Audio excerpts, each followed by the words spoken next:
Salut, salut! Bienvenue dans cette nouvelle minute concordance. Alors, le sujet du jour, savoir utiliser le blanc en graphisme et poser des silences en coaching.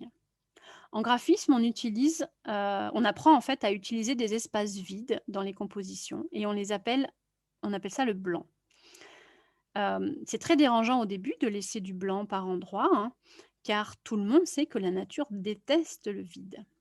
Pourtant, ce vide, ce blanc, hein, est aussi un espace de respiration.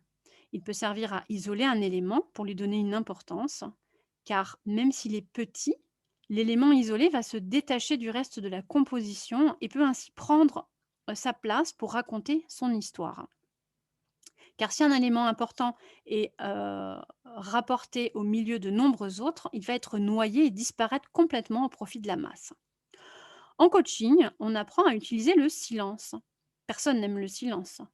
Il met souvent mal à l'aise, il a mauvaise réputation. On dit souvent, «Oh le malaise, il y a eu un gros blanc» et cetera. Pourtant, le silence en coaching est primordial. Il invite à l'introspection. Il permet de mettre en exergue un point essentiel qui aurait pu être noyé dans la masse d'informations. En coaching, provoquer des silences, c'est comme laisser du blanc en graphisme. Cela permet de révéler ce qui est caché. Voilà la concordance que j'ai pu faire entre l'espace vide en graphisme et les silences en coaching. À ton tour maintenant, si tu as des idées de concordance improbables, je t'invite à me les laisser en commentaire afin que je puisse y travailler et les rajouter à la série.